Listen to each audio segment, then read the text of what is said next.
What is good with y'all, man? So today I am finally getting out the I guess you could call it the ebook, but I'm giving you guys my offense. This is really for the guys mostly on Twitch that I've been telling that I was gonna make this for a while. So some of you guys on YouTube probably don't really know what's going on right now, but I'm just giving you a breakdown of my offense of what abilities work really good with it, what are the best way to run abilities, the right personnel you're gonna need for the offense, and just we're gonna go into practice, give you a breakdown of pretty much every little thing that I do, and just because a lot of you guys on Twitch have been asking for this for a while, and I've been putting it off because it takes a while to do this, but I'm gonna go ahead and finally do it today. The video is gonna be broken up kind of in parts, so if you wanna in the description there'll be like timestamps where you can go to different parts. It's only 5 parts. So why only, but one part's gonna be longer than the most. You get it right. There's just 5 parts. In the description you can pick where you want to go to, and it'll tell you like what is what. All right, so yeah, you get it right. So let's just go ahead and get into this. Well, a brief breakdown of my offense. Before I guess we even get into it, I run the Denver playbook. Right, that's my offensive playbook, and it's an offense where we use 2 tight ends, 2 receivers, a running back, and 5 offensive linemen and a quarterback. That's basically the personnel where it is.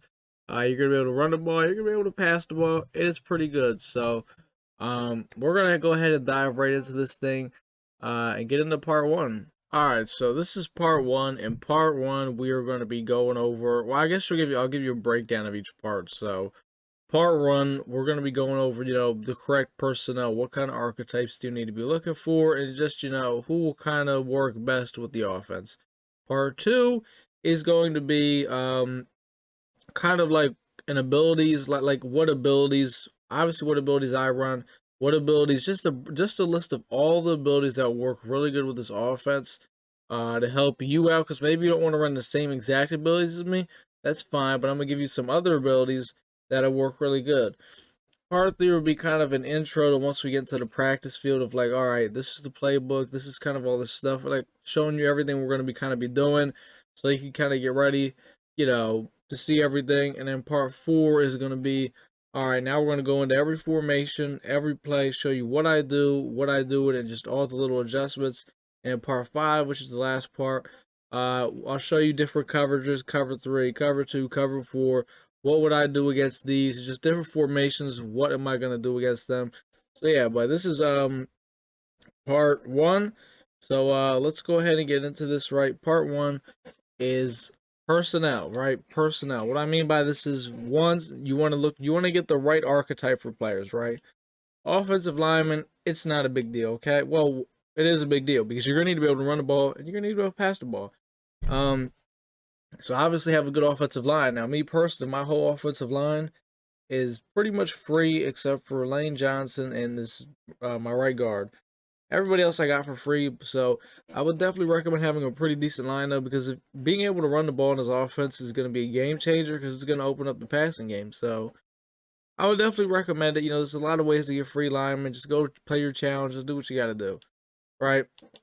Tight ends. All right. So as you can see, I got 2 abilities on my tight ends. This offense, like I told you, you got a receiver all the way to the left, a receiver all the way to the right, and then you got a tight end lined up on the line, another tight end lined up on the line.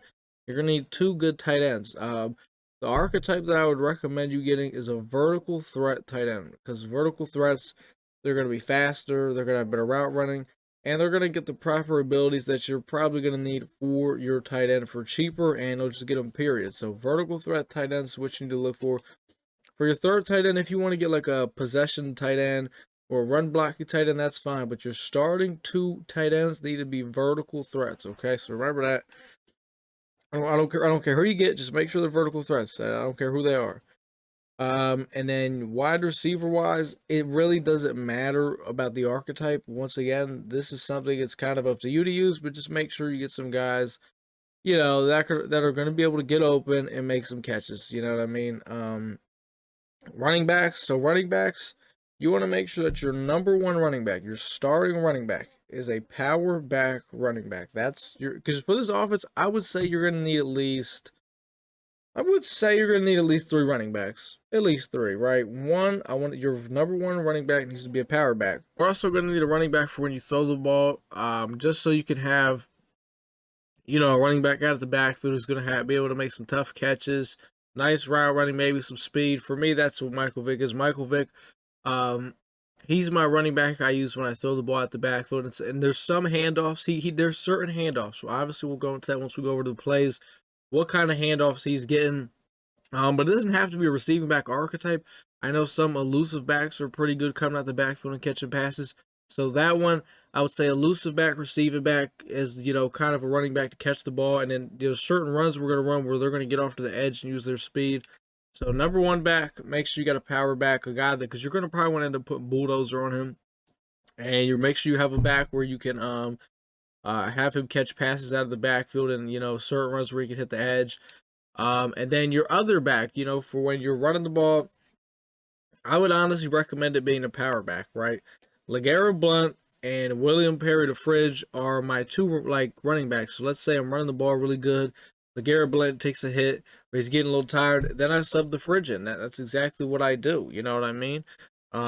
Vic is really, there's certain runs I know I'm going to give him the ball, and then really he's coming out of the backfield catching passes. I would recommend two power backs when you're running the ball, because a lot of these runs are inside the numbers. There's a few outside the number ones, but that's, like I said, where you want to get your the Michael Vicks and whoever you got. You know what I mean? So if you don't want to go two power backs in a what do we call Vic? I guess a scat back. Then I mean you could go another elusive back. It's up to you, but I would say two power backs are going to help out a lot, and then obviously you're running back to catch passes. But I mean, it's hard to say it's up to you, but that's how I run it, so I would recommend it, you know what I mean? Your quarterback, it's up to you. QB is up to you. I'm not gonna lie, if you want to just rock Gunslinger, you could do that. If you want to rock High Route Master, that's cool, because then once we get into abilities, we'll go crazy into that. But you can really rock QB however you want. Everybody likes to rock it. Some people don't even like to use throwing abilities. Maybe you don't want to. Okay, that's fine. I mean, it's definitely going to be a little bit harder to throw the ball, but if that's what you do, that's what you do. So, really, the only things where I'm recommending positions are running back and tight end. Tight ends, vertical threats. Running backs, I would probably definitely say two power backs and your some kind of receiving back or elusive back to catch passes. And that's really about it. Everything else is up to you. Just make sure you have some good players at receiver, offensive line, and a good quarterback. So now that we kind of got all that personnel out the way, we're going to head over into part two, and we're going to go over what abilities are going to work really good with this offense. All right, so part two. Part two is going to be about abilities. What abilities do we like to run and work great with the offense? So first, I'm going to give you a breakdown of the abilities that I run right now, and then I'm going to give you other ways you can run the ability. So the way I'm running it right now, I got Gunslinger and Escape Artist on Jalen Hurts. Now, is this something you need to run? No, because some people like to run their quarterbacks with just Escape Artist, just Gunslinger, just Pass the Elite. That's fine. That's just how I'm running it. I'm giving you how I'm running my abilities right now. But this is really good because, you'll be able to make all the throws and you can get out of danger. On my running backs, I have Bulldozer on my running back 1. Just because, a lot of times this thing will light up and just knock guys right on their ass. It's only 1 AP. It's really good. On my running back that catches passes and, does a lot of the outside runs, Michael Vick, he has Leapfrog. Leapfrog is basically, you can jurtle, you'll get a faster jurtle animation, and you will never fumble with it. You can't. It won't allow you to fumble. It's only 1 AP. It is very, very good. One of the most underrated abilities in the game, I would say. And my other two abilities on my tight ends are just 2 tight end apprentices on Charles Young and Vernon Davis. I got tight end apprentice on them. Because if you don't have a quarterback that gets Hot Route Master, you are going to need to use tight end apprentice on both your tight ends. It is a must-have. I've never been a big hot route guy, but the only people I ever hot route are my tight ends. So, you don't have to use Hot Route Master if you don't want to. I don't. You can just use the tight end apprentices. But if you have a QB that gets Hot Route Master, it'll probably save you about 1 AP. But like I said, you don't have to use it. So now we're gonna go into some other abilities. Now, any ability that I don't say here, don't use. I'm only recommending you the abilities that I'm saying in this video that will work with this offense. So we're gonna start with the offensive line, right? Some abilities that'll work really good with it, I can tell you right now. Um, Post ups, they're 2 AP. I would recommend putting on them on your left guard and your right guard. It's going to be 4 AP total. You can't use one. If you just use one post up, then you might as well not even use it. You got to use at least two to really make them work. On the left guard and the right guard, what it does is it improves their blocking in double teams, and you need both of them really to make that thing work. But they are really good. But that they're 2 AP, but 4 AP total because you got to put both of them on, but they are pretty good. And offensive line wise, the only one else I'd probably say is Puller Elite, and because the thing is, there's a few runs where the offensive line is pulling. They're 1 AP. Once again, this is something I would say you got to put on the left guard and the right guard, so it'd be a 2 AP total. But because we got a few runs where offensive linemen are going to be pulling, and I've used it. It's really good. It's almost like a nasty streak, because what nasty streak does is when guys hit the second level, they put guys right on their ass. It's really good. But that's what this does on puller runs. It just puts everybody on their ass. So that's actually a pretty underrated ability too. And then obviously, speaking of nasty streak, if you want to put nasty streak on, honestly, once again, I would probably say put this on the left guard or the right guard, just because I feel like those are the guys that are just, I feel like they have to do a lot of work. The guards on run plays, I feel like, are doing a lot of work. You know what I mean? So, but that's gonna be like 4 AP total. So I don't know if I would highly recommend the nasty streak, but the post ups and the puller elites for the offensive line, I would recommend. Um, if you want to use some abilities on your offensive line, you can see I don't have any, which is because Jalen Hurts is eating up 8 AP. And then tight end wise, I only thing I could recommend to you guys is tight end apprentice. That is the only ability I would recommend to you. But this is only if you don't have, if your quarterback gets hot route master and you're using hot route master, do not use tight end apprentice. Then you don't need it. This is just for if you don't have a quarterback that can hot route with hot route master. Okay, which I think most people really don't, because there's not really that many quarterbacks that get hot route master, and the ones that do, they're all right, but there's better options. You know what I mean? So tight end apprentice, what tight end apprentice is going to allow you to do is it gives your tight ends 4 extra hot routes. It is very good. You're going to need it. It's 2 AP, and this is why I said look for vertical threat tight ends, because once they hit 90 overall, they get this ability for 2 AP. All the other tight end archetypes are going to get this for more AP. I think they also they might even have to be a higher overall. I'm not sure. Well, I don't think they have to be a higher overall, but I think like possession tight end gets it for like 3 AP. Right, you're saving AP here, and vertical threat tight ends are always the best anyway. Just like statistic wise and shit. Wide receiver wise, there is really only ability I would recommend to you, and I'm going to say it is going to be route technician for 2 AP, and I would say only put this on for a route runner receiver. That's the only ability I'm going to say for wide receiver. Route tech, and make sure it's a route runner receiver. If it's not a route runner receiver, don't even put it on then. It's 2 AP. I think all the other guys get it for like 3 AP or something like that. And you're probably wondering who to put this on. If I were you guys, I would put this on for your wide receiver 1.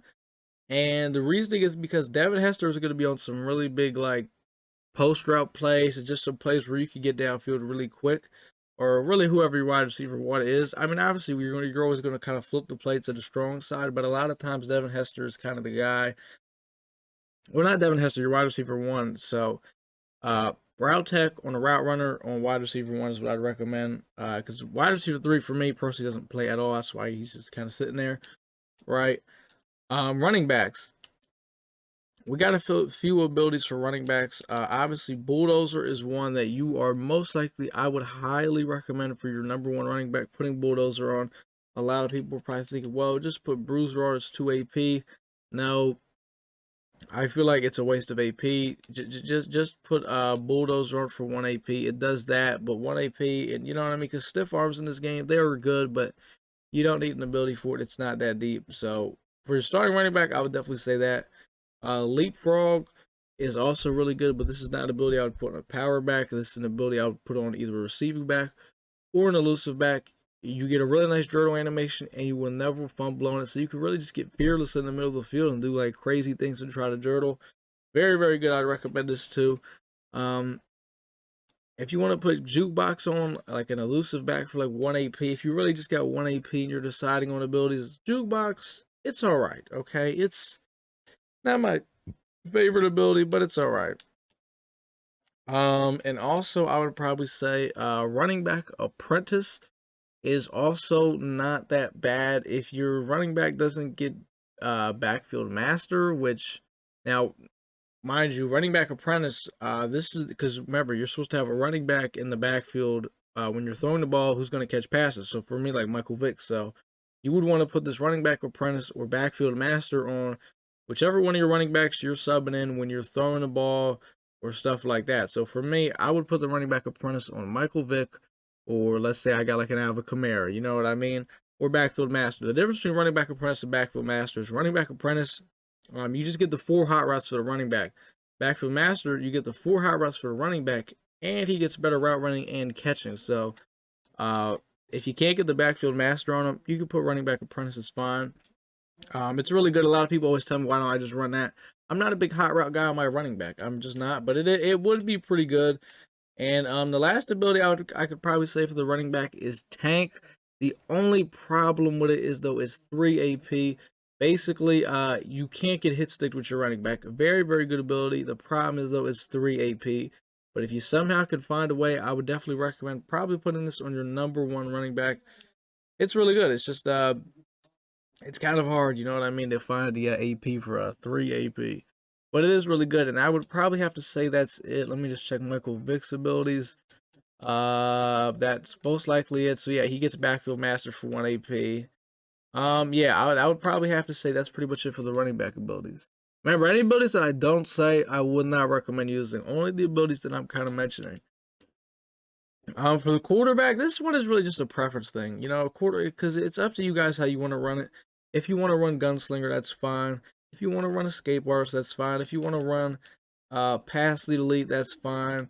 You know, hot route master, all that stuff is good. You know, gunslinger, escape artist, pass lead elite, set feet lead, hot route master, all that's cool. Just remember though, if you put that hot route master on, you need to take the tight end apprentices off. If you don't have hot route master, you need to put the 2 tight end apprentices on your tight ends. And I think I think some quarterbacks get like identifier for like 1 AP.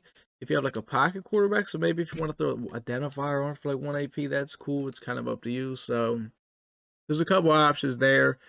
Even though I don't really use identifier, but it's not too bad, right? Fullbacks are pretty much, they get the same abilities as linemen, and actually both of my fullbacks are actually also my running backs because I have LeGarrette Blunt, the Fridge, Michael Vick, and Marshawn Lynch. So I got a lot of running backs I got. But that's pretty much it for the abilities though. I would stick to really most of what I kind of told you guys. I didn't really leave many abilities out, and if I did, it's because I wouldn't really recommend them for the offense. Some honorable mentions, like I said, maybe identifier if you want to.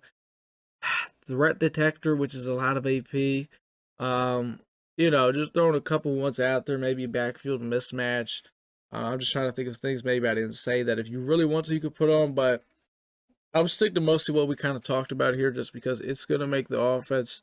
It's an ability heavy game, and you know, certain ability combinations can completely change your offense. So, in part 3 though, we're kind of gonna go into, you know, the intro of getting ready to run the offense. So let's go ahead and get ready to do that. All right, so part 3 is going to be an intro to get ready to run the offense, right? First thing you're going to want to do is you're going to want to pick up the Denver Bronco offensive playbook. That is the playbook we're going to be running, and the reason why is there's certain just formations I really like in it that really no other playbook has to offer, because obviously I've looked at all the playbooks. You can look for yourself. You're going to see some of the formations we're going to be running, and you're probably like, oh, they have it in this playbook or that playbook, but the Denver one just has, you know, better things in it that I think makes it the best. So go ahead, pick up the Broncos playbook. We're going to head over to the practice field, and what I would say when you go to practice, pick the Tampa Bay Bucks, because Tom Brady gets hot route master, so you'll be able to hot route. Pick the Bucks and go ahead and put the Broncos playbook on in practice.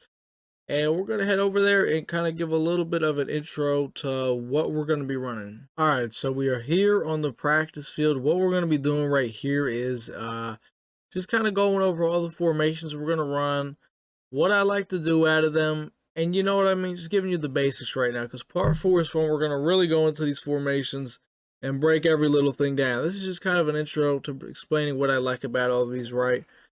Pretty much everything's out of gun. Almost everything's out of gun. There's only one thing we really run out of single back. It is single back wing flex. Single back wing flex is really something we just kind of audible to for a quick little run play. That's about it. Besides that, pretty much everything is out of gun. I'll tell you now, the main thing you're going to be running out of this, gun ace offset. This thing right here is going to be the main offense. You're going to be able to run the ball out of this, very good. You're going to be able to throw the ball out of this, very good. This is like what I run. Like pretty much every play, you're just going to come out in this, period. You'll see why. This is the base offense. So this is where it all, you know, kind of puts everything together. This is the base offense. You see, you got receiver all the way to the left, receiver all the way to the right. Got a tight end lined up on the line to the left and a tight end lined up on the line to the right. Running back on your hip to the right. This is where it all starts. You'll be able to run the ball out of this. You're going to be able to throw the ball out of this. Another formation we're going to be touching up in is gun deuce close. This one, you know, run the ball out of it and I throw the ball out of it. It's kind of a 50-50 thing. Well, honestly, I would probably say I throw the ball more out of this formation than I do run the ball out of it, because there's really only like about one run play I really like in it, and it's not a bad one, but this formation is a lot better to throw the ball out of. So just know, deuce close, you're going to be throwing the ball a little bit more than you are running it out of it. Wing halfback weak side, all you're going to be doing is running the ball out of this. This has got some really good run plays in here that I like a lot. That it kind of switches the field up. You're kind of reversing the field once you audible to this. Like I said, the next part we're going to go over like pretty much like everything in the detail, all this. I'm just kind of giving you a breakdown of each formation. And this might seem like a lot right now, but trust me, I can assure you it's not a lot. This is not a lot at all. And once you start running this for a little bit, it's not hard at all. Next we got wing slot weak side. This thing, I kind of really just run the ball out of this, but I need to throw the ball out of this a little more because it's got some nice pass plays in it that I just really don't run, and I just need to throw the ball out of this more. So I'm going to show you some things that I'm probably going to start doing out of this, just because there's some really nice things you could do out of this. But for the most part, this is one run that I run in here really good. That's pretty good. And the last one is wing flex offset. This one, I need to run the ball more out of this. That's what I need to do. Usually I just use this, like there's a really good bomb in here that you could just, if you have the time, it usually bombs pretty much any coverage. I'm not gonna lie to you. It's really good, but I need to run the ball more out of this because there's some nice run plays in here. But yeah, those are all the formations. You got the ace offset, deuce close, wing halfback weak side, wing slot weak side, wing flex offset, and then you got the single back wing flex. So you got about 6 formations total. And you're probably thinking, "Oof, this is a lot." But you gotta understand, you're only running about 1 to 2, maybe max 3 plays out of each formation. 3 plays is probably only in the main formation, ace offset. Well, ace offset, you're running about 4 plays. But besides that, every other formation, it's about 1 to 2 plays. So like I said, this is really not a lot. It might seem like a lot, but it's not. But look, the next part, I'm going to break down every little thing I do. So if you're confused, once I break all this shit down, you're not going to be confused anymore. It's pretty easy. So, let's go ahead and get into this. We're going to go ahead and break pretty much everything I do down. Alright, so this is part 4 of the video. Basically, what we're going to be doing in here is we're going to go into every formation, every play that I run, give you a breakdown of everything I like to do out of them, and just pretty much give you everything. The next part, which is the last part, that's when I'm going to break down what to do against certain defenses and just certain coverages you see. So this is just going to be kind of the breakdown of what I do out of the plays, what I like to do out of them, what I look for. And then the next part, all right, so if you see this formation, maybe do something like this. If you see this defense, do something like this, all right? So let's go ahead and get into this. We're going to go one formation at a time. We're going to start off with the ace offset. So the first thing I like to do as soon as I get into a game when I'm on offense, I like to do all my audibles. Obviously, we're not going to do them all at once right now. Maybe at the end I will to show you kind of what it would look like, but we're just going to go one formation at a time. We're going to start off with the ace off sub. Like, and what I said before was this is the main offense. Like, this is like what I'm running 75 to 80% of the time. This is the offense. Like, this is where it all starts, right? So we're going to do our our audibles for ace offset. So first, you want to bring up the audible screen. You're going to switch pretty much every play in here except for the last play, which is PA read. The fourth play, PA read, you're not going to touch that. But corner strike, we're going to take that out. Inside zone, we're going to take this out. And quick slants, we're going to take that out. So let's start with quick slants. We're going to put in this play right here, Y sail. You're going to put this play right here. There is games where this is, honest to God, the only play that I run. The thing is in Madden, everybody thinks you got to have a bunch of plays. You got to have this and that, this and that. You can turn one play into 4 or 5 different plays, okay? And that's the truth. I could turn this into 4 or 5 different plays, and there's times where I've ran this play probably for an entire day. It's people, you know what I mean? It's because you're turning it into you're running the ball, you're doing so many other things that, you know what I mean? So that is the first play we're going to put in. Inside zone, you're going to want to take this out.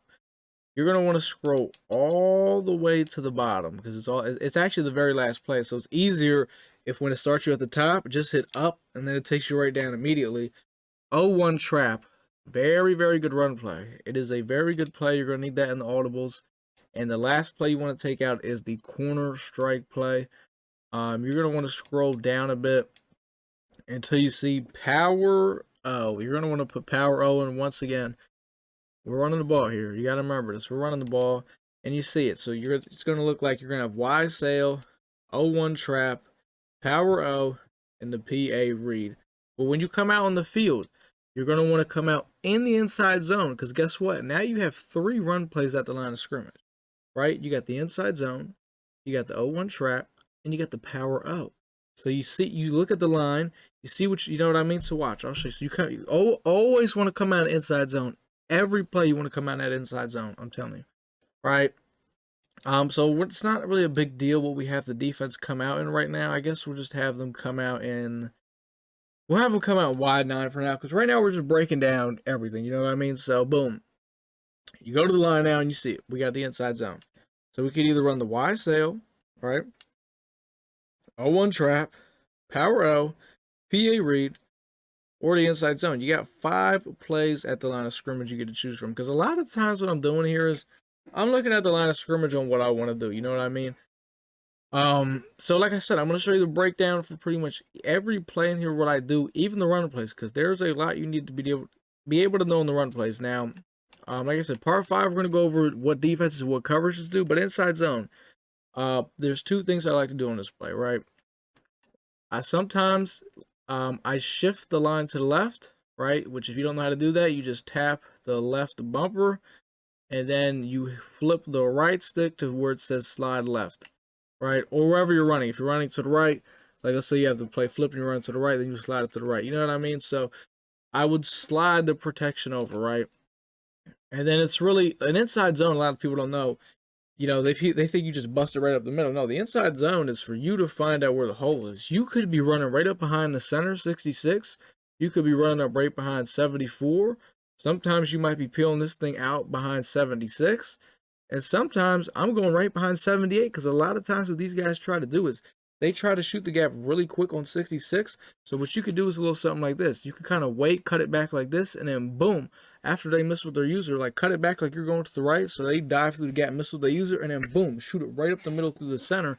Or sometimes what really happens is these guys kind of have the whole line shifting over to that left side of the field. So what happens is you see number 78 all the way to the right. You could run it right up behind him a lot of times, right?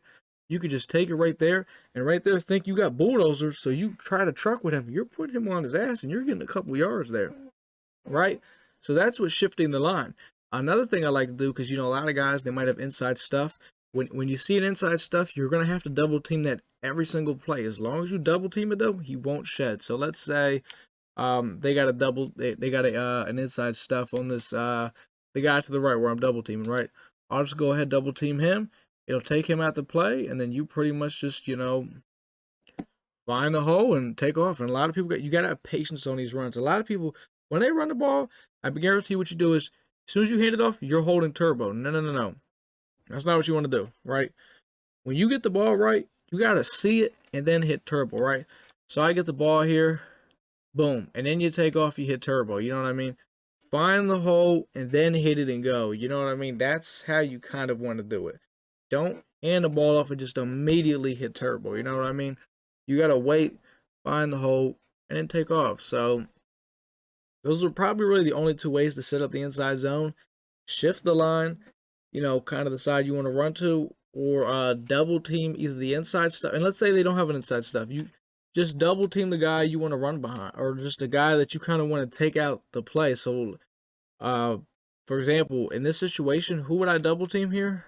I would probably double team the guy to the right, because if they came out something like this, that's just primarily who I would double team, right? And then boom, just find a hole and take off. So that's pretty much all the setups there. Just like every play's got a setup for the inside zone. That's kind of just the setup for that. So now let's get into. We're gonna go right down to audible. So wise sale. Wise sale it's got a lot of different setups. It does have a lot of different, like the stock play, just like this. You could run it just like this. It's really the play's that good, and there's so many different reads there. You got the running back in the flat. That corner route beats pretty much like this corner route that you see Rob Gronkowski's on. It beats pretty much every zone drop in the game, right? So you got the flat there. You got him on that huge corner route, which it takes a little time for it to develop, but it's going to get open most of the time because that's that streak on the right's doing. He's taking that corner kind of out of the play so you can get that corner route open. And then you got Mike Evans on the backside on the in route, which is, in any situation, that's usually your last read just because, that route's going to take a little bit to kind of develop.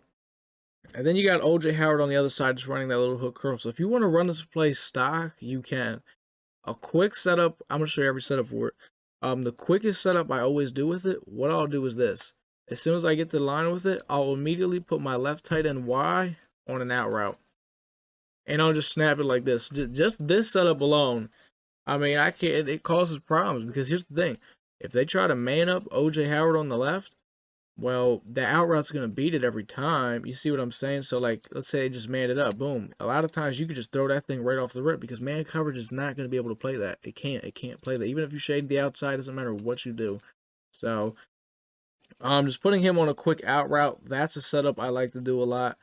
And my second favorite setup for this play I like to do, I'd probably say, put OJ Howard. It's always the opposite tight end from that corner route. Whoever the opposite tight end is from that like 40-yard corner route, that's kind of how this works, okay? So OJ Howard, put him on a streak, and then put your running back, Ronald Jones, on a quick in route. This is probably my second favorite setup I like to do for this play. This right here is like really good because what happens is, let's say they have that linebacker going to the flat or something, or just, have him going to the outside to stop Howard from running that out route, or just anything in the flat over there. Well, then that user has to play the streak. Okay, he has to play that streak now. So, and if he does play the streak, guess what? That opens up Ronald Jones underneath.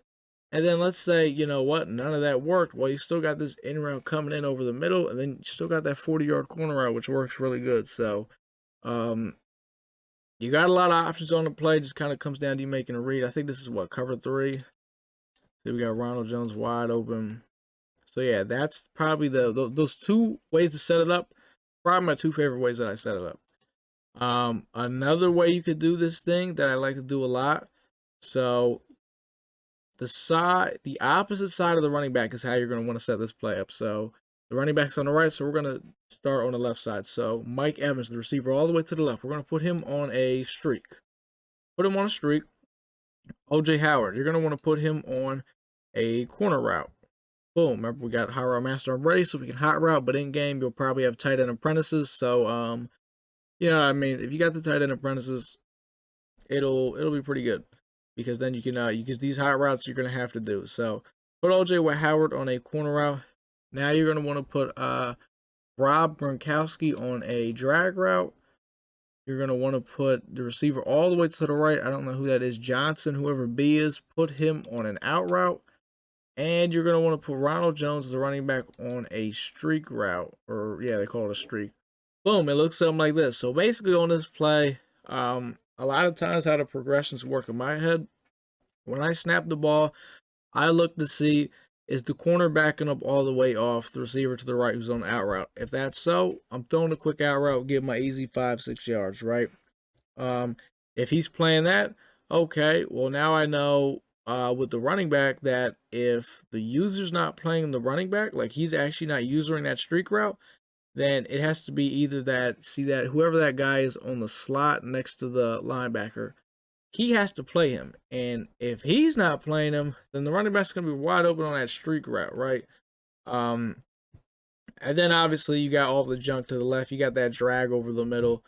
And then you got trying to set up that corner route with the, because that whenever you have a streak in a corner route, that's how you set it up. Because what happens is you're trying to use that receiver to take him out to play. Now sometimes you want to do it the opposite way. You actually want to put the receiver on a what is it called? They call it smoke screen. You just put him on something like that. That's about like man coverage though, and you're just trying to get that tight end wide open there by itself because you don't want to have two people in man coverage running right next to each other. But this is like just saying it's zone, right? You would put them on a streak. This is another setup I like to do. It works pretty good. It all comes down to making the reads. Like I said, in part 5, we're going to be going over like what coverages to run these plays against and all that. I'm just giving you, kind of the layaway with it, right? Another way I like to set it up, kind of like this. So kind of the same setup, except the only difference is now you want to put OJ Howard on a flat route. That's the tight end opposite of the running back, and then the tight end on the running back side, put him on a cross route. So boom, kind of something like this. This is a way that I also probably do a lot. Sometimes this is how I set it up in the red zone. In the red zone, I like to set it up like this a lot because I'll tell you this, in cover 3, this murders cover 3. This absolutely kills it because a lot of times the running back is going to be wide open, and the only way he's not is, this is cover 3 right here, so we should be able to see right now. You see it? Boom. There you go. I like to run that play a lot in the red zone. It's pretty good against cover 3. Works pretty nicely. So yeah, that's how you set that up.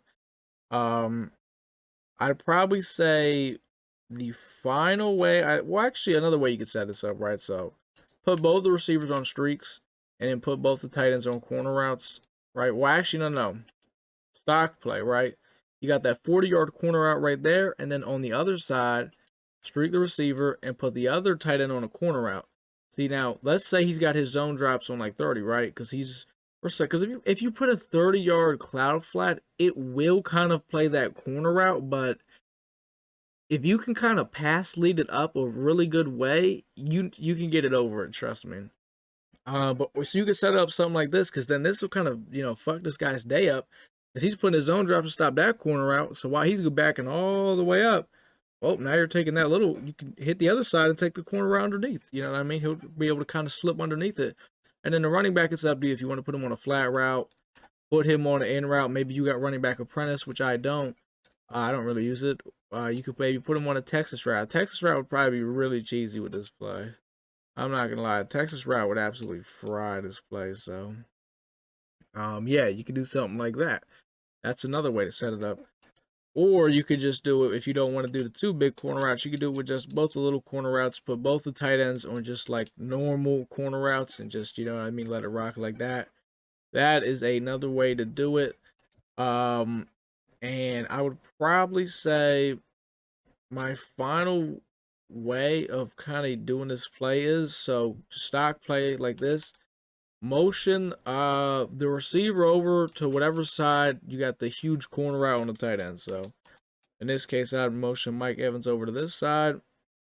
And basically you're just gonna put Mike Evans on a flat route, put the running back on an in route, and then honestly the tight end on the left.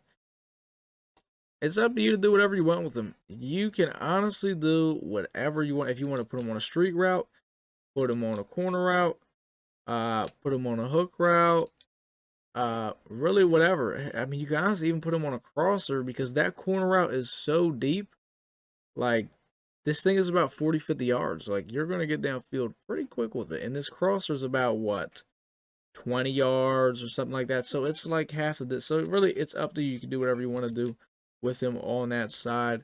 So yeah. Or honestly, like what else you could do here if with the Mike Evans, the receiver you motion over, you could put him on a flat route. If you want to put him on a slant route, that's cool. But if you do that, make sure you put the running back on some kind of route over to the flat. So like an actual flat route, an out route, or something like that. You know what I mean? So um yeah, I mean you could just kind of get really creative out of this. And actually the last way I'm going to show you what you could do with it. You can actually create your own little flood concept. So once again, you're going to want to motion the wide receiver opposite of the tight end with like the 40-yard corner out, motion him over to that side. So we're going to motion Mike Evans over. We're actually going to create our own flood concept. If you don't know what flood is like if you've ever ran gun a bunch before, right, you got flood. You know, you got the receiver on the out route. It's about a 10-15 yard out route. You got the streak, and then you got a guy going to the flat. So you can basically create that right here, except this time you're going to want to put the tight end on the flat route, and then really the running back and OJ Howard, you can do whatever you want. I want to put him on a corner route, put him on a streak route, put him on a hitch, but the running back, take him off the flat route though. Maybe put the running back on like a streak route, which would kind of be deadly right here. Put him on an in route. You can do whatever with the running back and the tight end, but this is, kind of how to set this up. This is actually a really good thing that I probably am going to start actually doing that myself, because it's basically a flood concept. So that's pretty much every kind of way to set up wise sale. But you see what I'm saying? Do you see? That was just wise sale that we just, you know what I mean? So there's a lot you could do right there. But the thing is, wise sale, that's probably only playing a game where I have that many setups for it, just because it's the play I run the most. So don't worry. Every other play probably is not going to have that many setups. Honest to God, that's probably the only play that has even more than one setup. Okay, every other play just has one setup. Not gonna lie, that's why I say those. Surprise, sometimes it's the only play I run. So let's get to the next play though. Out of ace offset, we got power O. Power O.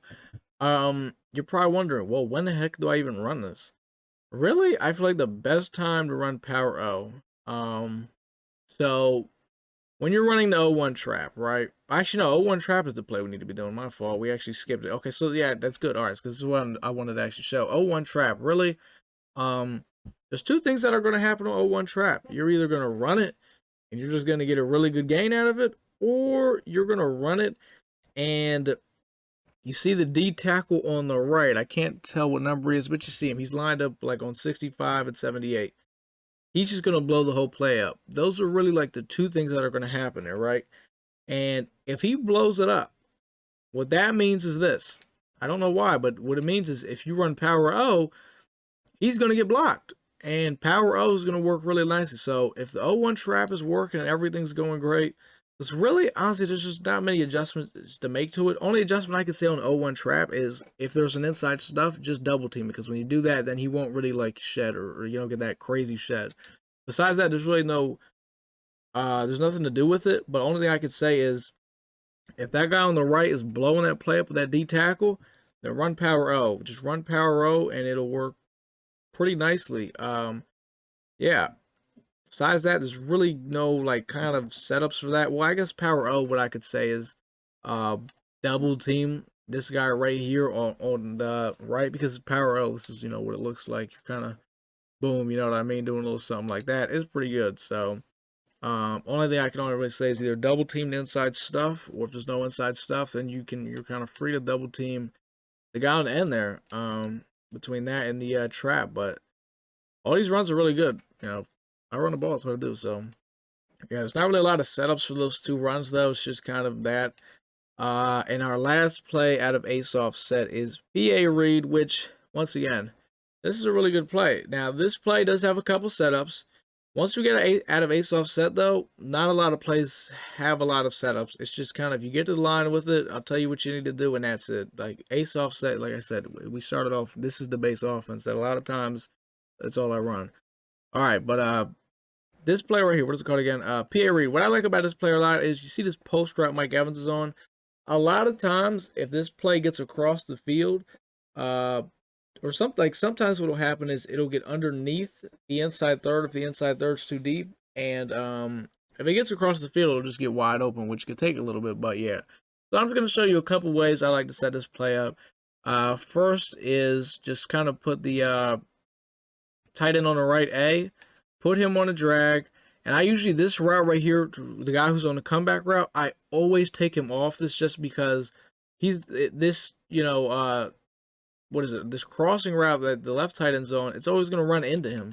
And plus, I'm not a big fan of comeback routes, so you can basically just streak him, or if you want, you could put him on an out route. It's up to you. You could either out route him, or you could either streak him. I usually streak him though.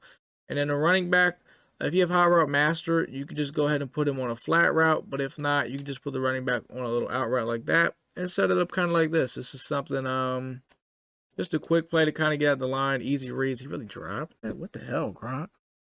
But yeah, there's that. That's one way to set it up. Another way I like to set this up is put the running back on an in route, put the tight end that's opposite of the post route. Because remember, the way I'm setting these up, if you flip the play, you would just set up the play the opposite way. You know what I mean?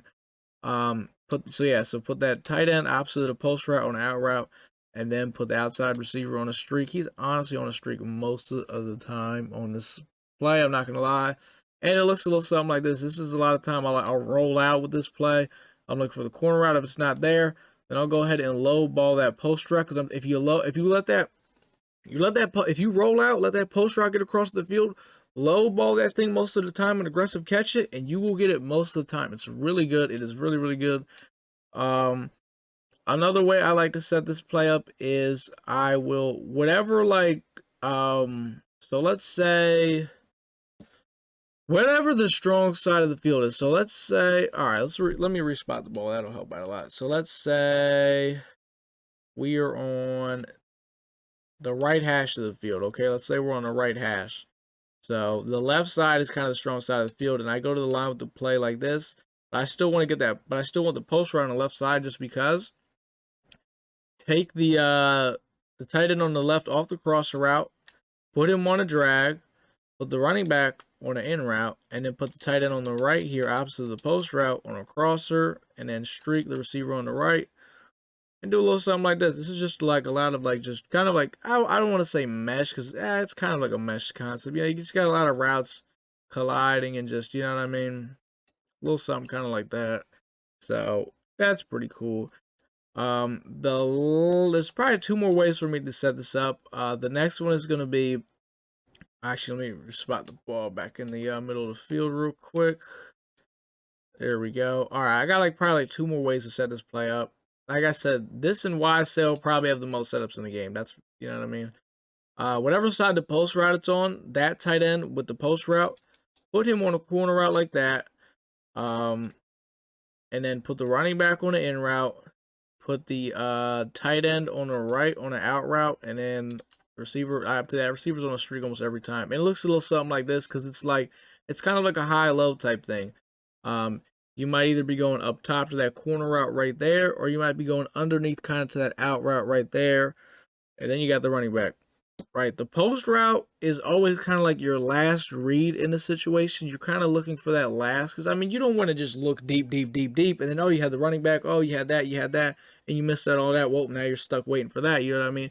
That's kind of always like the last read thing. So, you can set it up like this. And the last way I'd probably set this up, so you're gonna want to motion the outside receiver over to the left, motion him over to the side with the post route. You're gonna want to corner route the tight end on that side, and then you want to put that receiver we just motioned over there on an out route, and then really the guys on the right side, it's up to you if you want to corner route him, out route the running back. It's up to you. What I would say don't do is don't streak the running back here or put the tight end on a streak. Don't do anything like that because you're going to have that collide with the post route. You don't want to have anyone else going deep there unless it's the guy all the way to the outside, because then he won't really collide with it. So, it's really up to do. I would definitely don't put a crosser route there or a drag. You don't really want all that running into each other. So, yeah, that's probably the last way I could say to set that play up. So that's pretty much it for the ace off set. And like I said, nothing else is gonna have that many setups or anything like that, just because that's just the main. The ace offset is where it all starts. Like honestly, every play you're actually gonna want to come out in the inside zone, and we'll get to that once we get to the very end of this, because what's gonna happen is, right, you come out in that, and then you can audible to all those formations we talked about. You see a deuce close, wing halfback weak side, wing slot weak side, gun wing flex offset. You see it, so all that stuff is there for you to audible to. That's why, like, you just want to come out in that, and then you know what I mean. So to the next one though, deuce close. Really, only like 3 plays we're running out of this, so uh, it's going to be the inside zone split, which is not a bad run. It's not bad at all. You see PA deep cross to play all the way to the right. That plays pretty good. And then the last one is the one in the middle corner and go. So let's set the audibles up. You're only gonna have to do 2 audibles because it already has the inside zone split. So the only thing we're gonna take out is spacing switch and the RPO flat wheel play. The bench play you can leave it there, but we're never really gonna run it. So first, let's take spacing switch. It's called spacing switch out. Let's take that out and let's go ahead and put PA deep cross. We're gonna put that play right there. And then, like I said, we're gonna take this RPO read flat wheel play out. I tried running this play and I just felt like a lot of times I just threw a pick on it. I wasn't a big fan. Corner and goes the play you're gonna put there. It's one of the last plays all the way at the bottom. Gonna put that thing right in there, and then that's really it. That's all. There's only about 3 plays we're running out of here. There's not a whole lot of crazy setups for this either. So you're going to want to come out in the inside zone split play. I always try to come out in the run play just because. Just have them come out and cover 3. And really with this run play, you either double team the inside stuff, or what I try to do is I always try to if I don't have to, I usually double team the guy farther to the right side. If I'm running to the left, then it'll be farther to the right side, just because a lot of times in this run, I end up reversing field and just kind of going behind the tight end and the right tackle, because you see you got the tight end. He's going to be coming over and blocking O.J. Howard. Watch, you see, boom, he kind of does that. And then a lot of times you see you're just able to kind of reverse the whole run. And it also, because you got to think, these guys he's going to be shooting at either 74 or 66 on the run play either way. So you're already going to have to kind of, be a little shifty and make a miss. So as you're trying to do all that, it's like, well, reverse field. A lot of times that's on that run. You're either reversing. I'll say this. This is what happening. You're either reversing field on the run, going behind tight end 78, or you're going to be probably hitting it up behind 76.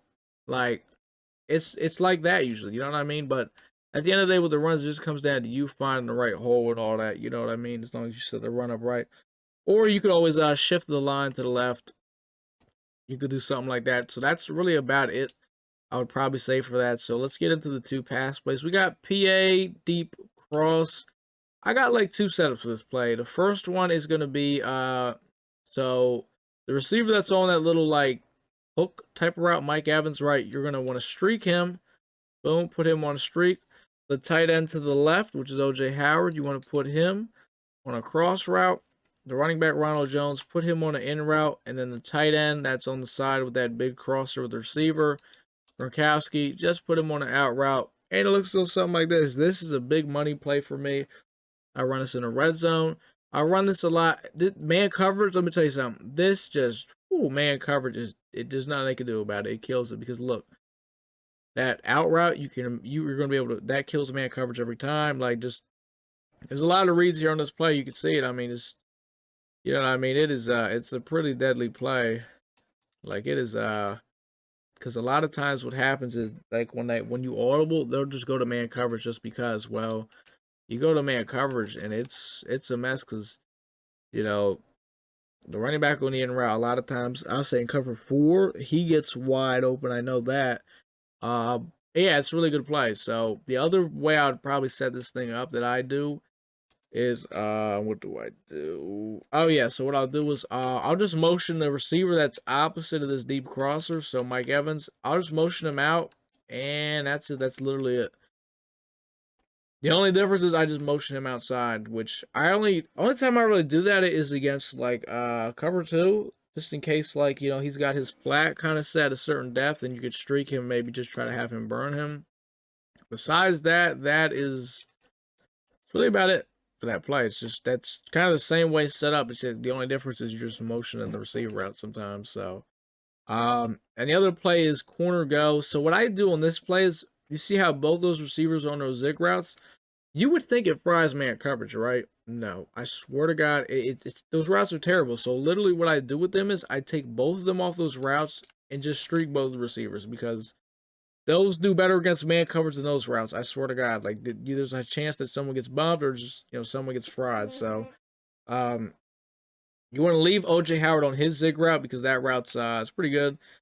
But Gronkowski, I usually take him off the route because his is to the inside, and I feel like most of the time the user just plays his route, and I don't know, I feel like it's just not really good. So I usually take him off his route. What I do is I put the other tight end that's not on the really good zig route.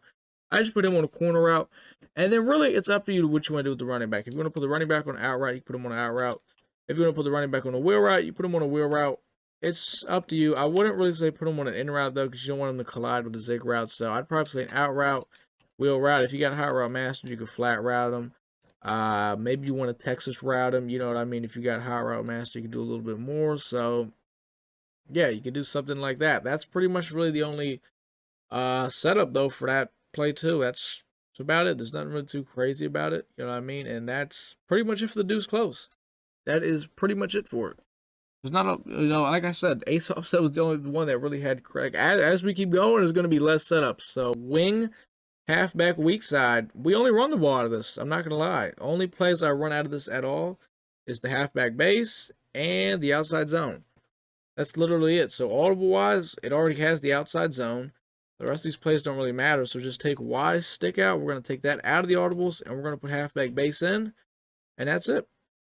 So let's just go to the line with it because this is something you're going to audible to just kind of run. So the halfback base, this is one of those runs where the puller elites. I don't think I've been saying it this whole time, but halfback bases, and stuff like halfback base. I think actually no, this is actually the first run where puller elites would activate. This is another one, but puller elite will activate on this because you see you got the well, I think it would just be for the left guard it would activate because he's the one coming over. There's one run where both guards are going to be pulling really good. It's a guap play. It's one of the guap plays. But yeah, the left guard he'll light up with his puller elite here. He should. Yeah, he'll come across, boom, and in the game that guy would get flattened.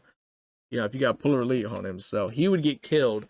But yeah, with the halfback base, it's just the halfback base, and then you got the outside zone right here. I mean that. I'm not gonna go crazy into depth here because it's the same for all the runs. If it's an inside stuff, double team him. If not, kind of double team where you want to run the ball. If we're going to the outside here, then I would probably say you want to hit this outside guy here and just double team him. Or if you want to shift the line to the right, you could shift the line to the right. It's really up to you. And yeah, you just make a play with your running back. Really, that's all I can say. Just be patient, make a play. You're just running the ball out of those two, out of that formation. That's really about it. So, yeah. But your opponent won't really be able to catch on to that because other formations you're audibling to look like that same formation. So it's like, it's going to be hard for them to catch on. You know what I mean? So, yeah. Next one we got, though, is wing slot, weak side.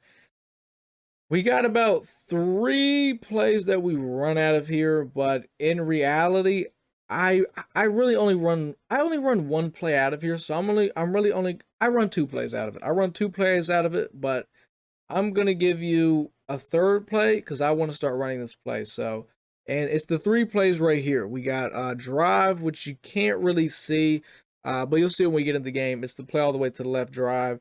The play in the middle, RPO sweep alert bubble. It is a guap play. Very, very good play. And the other play is mesh halfback corner, which is the play that I don't really run, but I need to start running that play a little bit more, I feel like. So I'm going to show you the drive and the RPO alert bubble. And I'm not going to show you the mesh halfback corner because I haven't started running it, so I can't, but I want to start it. So if you guys want to run that play, you go ahead and run it. I'll put it in the audibles just because it's probably something I am going to start running. But you can see the audibles. We're going to take slant stick out, RPO power alert glance. We're going to take that out. We're going to take 4 verticals out. Drive is already in there, so you don't even have to take that out. So the only thing we're going to be adding is the RPO sweep alert bubble and mesh halfback corner. So let's take slant stick out. Let's put RPO sweep alert bubble. Take RPO power alert glance out. That run's not very good. It's not good at all. And put in the mesh halfback corner. So let's just come out in the RPO. And so this RPO play, right? This is the play where I said both the left guard and the right guard are pulling, so they'll light up on both of them here. It's really good because on this play, I would recommend you have your fastest, most elusive back, which I use Michael Vick on. And a lot of times, what I do here is, you'll just wait, find the hole and journal through it, and I have leapfrog on him, so I can do that fearlessly without worrying about taking a hit or fumbling or anything like that. Or a lot of times, if you just wait with the blockers, let them hit the outside, you can hit that edge and just boom, be gone. It's a really good play, I like to say, for the red zone, or if I'm in a tough fourth down or something like that, because it is a very good play. And then look, let's say they run commit their whole team to the right. The RPO is actually really good itself. Because look, you got that receiver blocking off the edge. It's one of the good RPOs you could throw. Like, it's really good. So, yeah, this is a really good play. This is a guap play. Save this one. So some plays you got to save. This is a play you might want to save. So, the other play, though, the mesh halfback corner, like I said, I haven't really ran this play, so I can't really give you a setup for it. But if you guys want to go ahead and try it out, I'd recommend it. It's a really good play, something I would probably need to start running myself. But the other play is drive, and there's probably like two setups for it, right? I got a couple setups for it. Okay, so obviously you're never really gonna take this guy off this post route. You always want to keep him on it. The first way I'd probably set it up is the receiver all the way to the left, put him on an out route, boom. Then put the running back on a wheel route, and then I would say the tight end, you could put him on like a crosser, because I don't really like the in route. And then this guy on the right, you could do whatever. If you want to put him on an out route, if you want to put him on a corner route, if you want to put him on a hook route, if you want to put him on a flat route, you can do something like that. And because really what you're doing on this play is you're trying to set up the running back out of the backfield on the wheel route, which, yeah, I don't run drive a lot. I'm not going to lie. Because there's another play that's kind of in the next formation that's kind of like it, but better.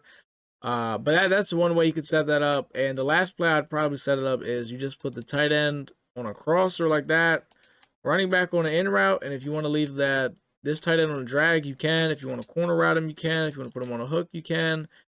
So, yeah, that's probably the last way I would probably set that play up. It's nothing too, like, crazy or anything like that. So, yeah, that's pretty much it for that. Like I said, in the next part, we're going to go over, like, against what coverages, what am I doing, and da-da-da-da, you know what I mean? But it's our last form. Well, actually, there's one more formation out of this, but it's just one play. There's no audibles or anything. I'll show you to it. I'll show it to you at the end just because you audible to it. Wing flex offset. Really, I only run two plays out of it. I'm not gonna lie. You see it, the PA double post. This is the play where I said you could just bomb that thing, and the other play would be the power O. It's kind of like a hand off to the right kind of. Because I don't really run, sometimes I run the inside zone out of it. I don't really run the trap out of it. You know what I mean? It's something I feel like I could run the ball a little bit more out of, but, I'll just show you what I do out of it. So, let's go ahead and set the audibles up because we're going to put in PA double post and we're going to put in the power O. That's it. So you're going to want to take Ohio spacing out. That is the first play. Go ahead and put in the power O. Actually, no, PA double post is already in here. So you only got to put in the power O. So you got power O, which we run. We got the inside zone. Don't really run the four verticals, but the PA double post. So let's go ahead and come out in this thing. The inside zone is just something where, like, because you're going to audible to this, you're not really going to come out actually in this play. All these things you're going to audible to. You're going to come out in the ace offset all the time. If you audible to it and you see he starts shifting the whole D line to the right and he's moving everybody to the side where all the tight ends are, well, then you can fuck his day up and just hit him with the inside zone. Like, oh, you moved everybody over there because you thought I was going over there? Well, now I'm still going over there. That's kind of what that would do. But then the real reason you're probably audibling to it in the first place is to run the power O. If you're trying to, say you're on the left side of the field, you know what I mean, and you want to go to the right side of the field, you could audible to this and, double team kind of the end right here and just run that power O because you got more tight ends on that side, a little bit more beef. You know what I mean? Makes it a little bit easier to run the ball. And then really the only pass play that I run out of here is the PA double post. And the way I set this thing up is what I do is I'll block both the tight ends on the end, right? Because I want to be able to roll out here, and I'll double team the end. I'll streak this receiver right here in the slot, streak him like that, and then I'll put the running back either on a wheel route or I'll put him on an in route. Usually something like this, right? So, boom, I'll do that. Roll out. Come on, come on, come on. Okay, an ultimate team.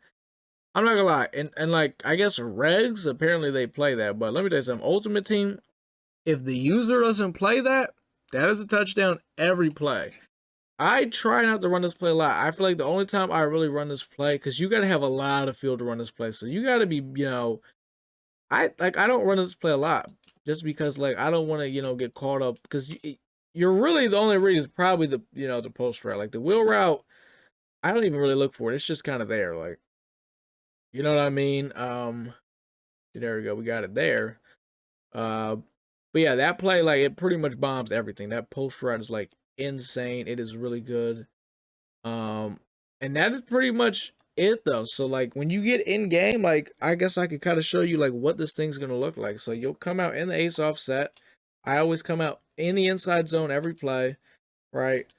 And then you have a lot of, well, let me show you the last play you can audible to. So when you get to the audibles, if you just hit the D-pad to the left once, remember we talked about that single back wing flex play? The only play I run out of it is this stretch right here. That's it. It's this stretch right here, and that's the only play that I run out of it. You got this right here. You know what I mean? Sometimes what I'll do to kind of fuck the opponent, because you obviously can run stock to the right, but what I'll do is a lot of times is I might flip it to the left, motion the tight end out to the right, kind of mess with them, think, oh, he's, trying to do something over there, and then I'll hand it over here just like this.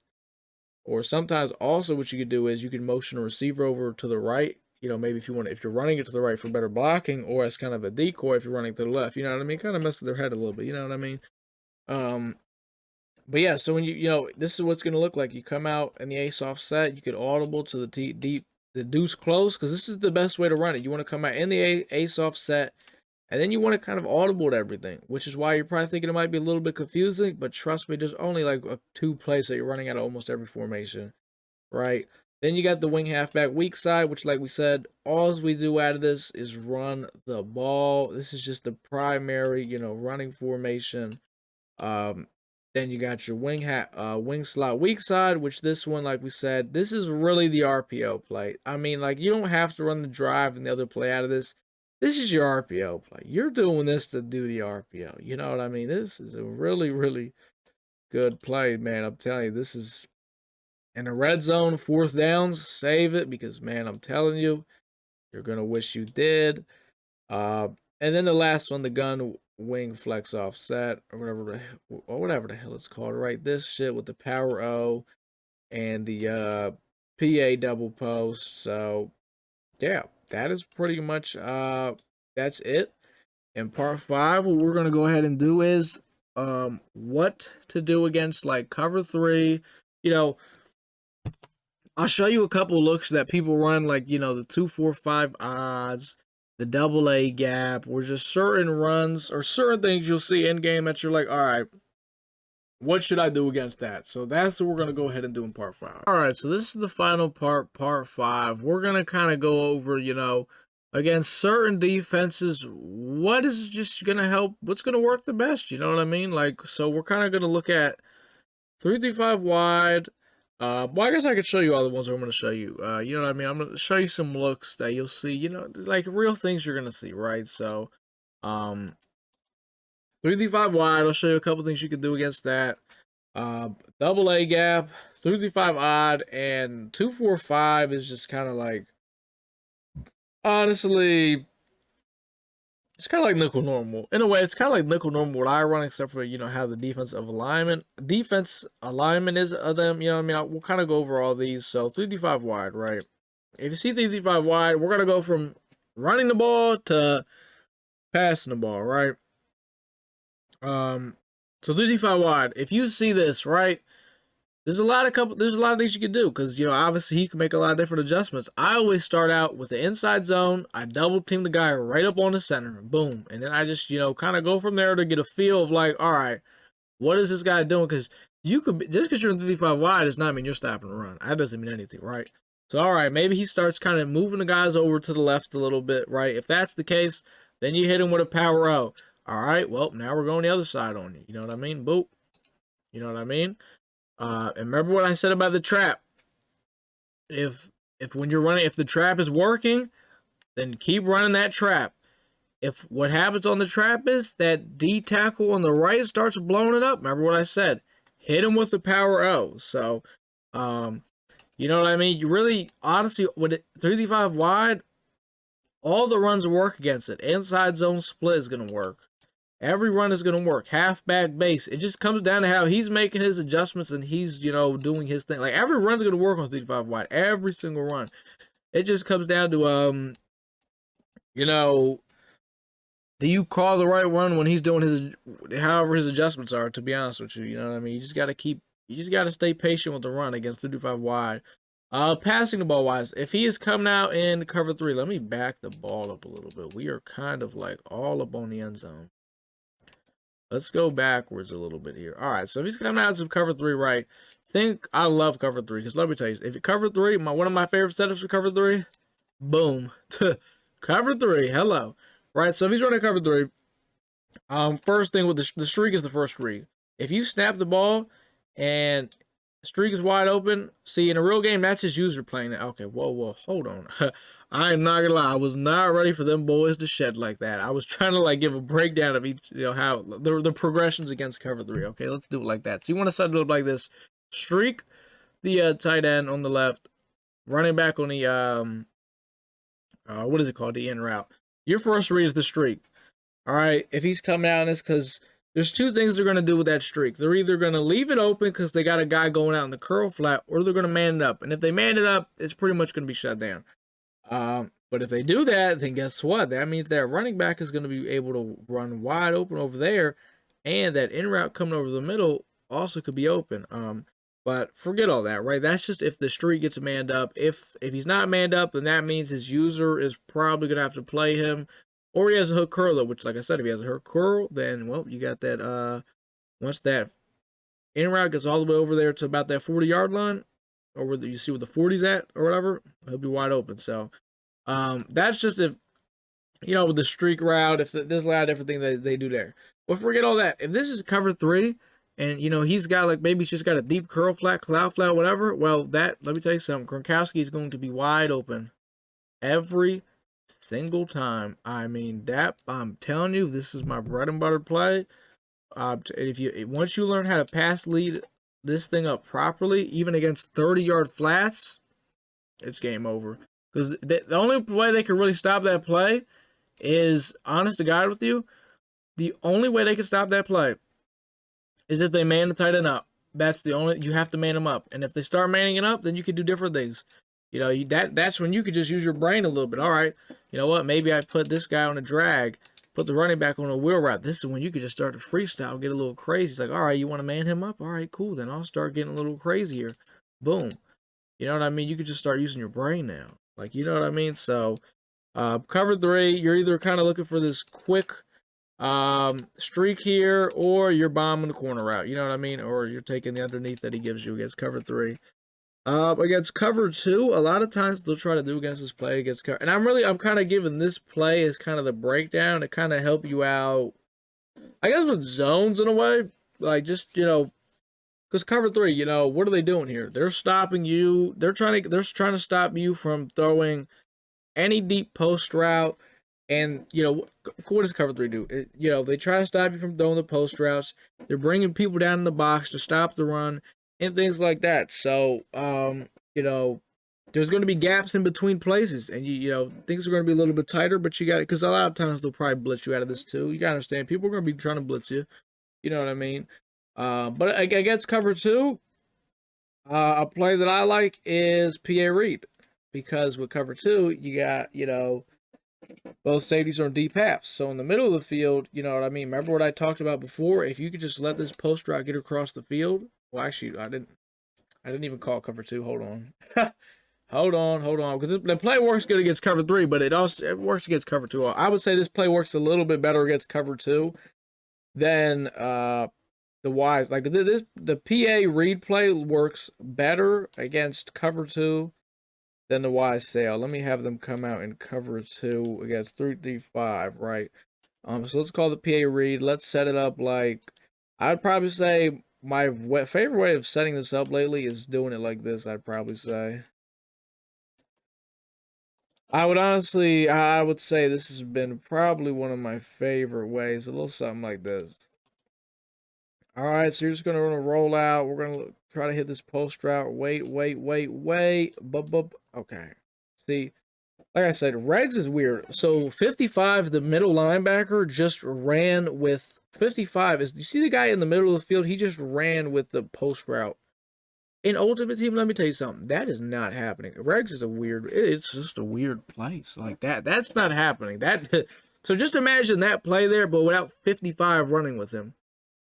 You see what I'm saying? I don't know why the fuck what the hell is going on? Okay, but yeah, so this play works a little bit better against cover 2 because look, then hits flat, right? Let's say he's got like a 30-yard flat just running back with that.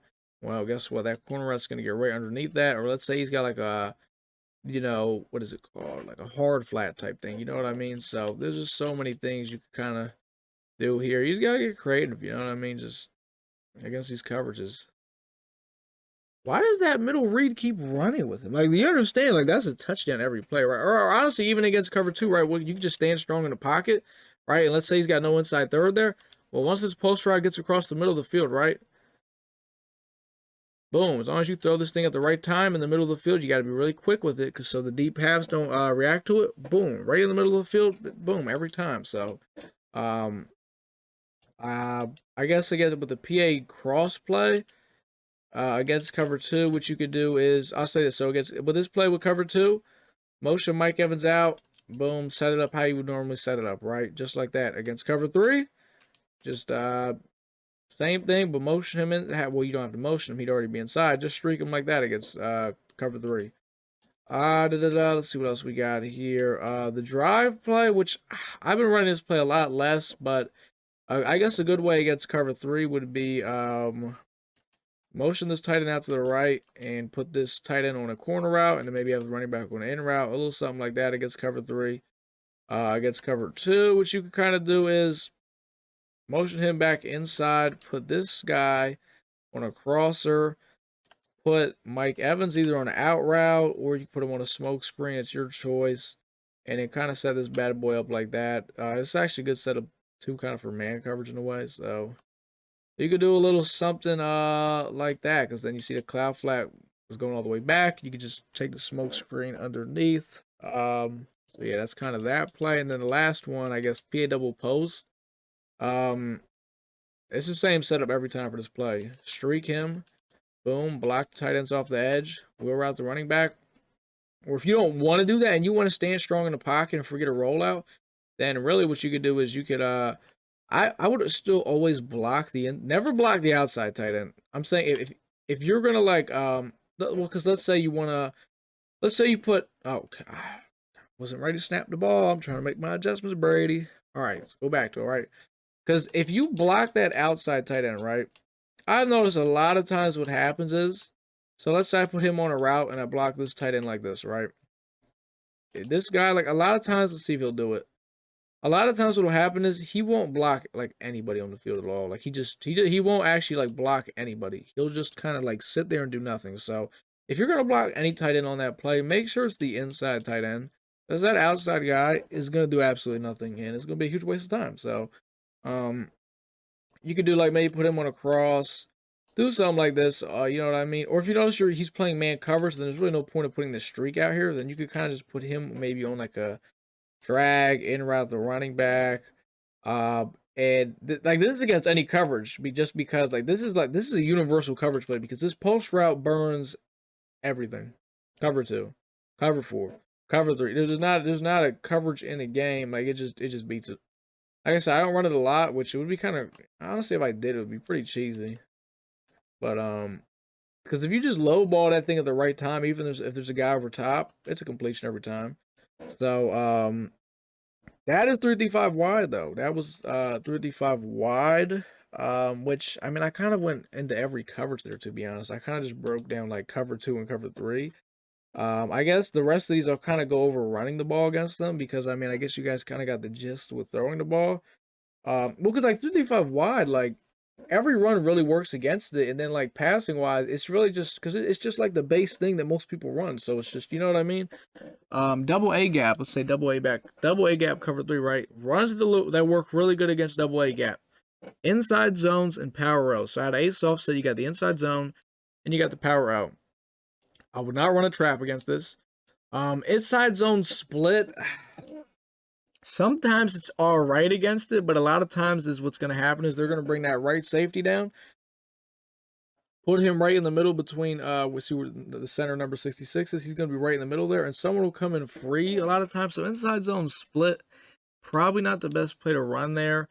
Halfback base sometimes is all right. Outside zone isn't terrible, but I know inside zone and power O are probably the two best runs to run against this. Or you could always do the RPO alert bubble also, but you know, this is kind of like your guap play. Sometimes you don't want to just bring this. I mean, so I know sometimes it can be tough moving the ball, and you're like, I need to bring it out to give me a little bit of momentum so I can move the ball. It's fine, but yeah, inside zone power O's against double A gap are probably the best runs. Passing the ball wise, it's the same thing with the cover 3s and everything we just kind of went over. If you got any questions, comment down below. Follow the Twitch as well. Link to that's in the description. You can see me run this live if you want to.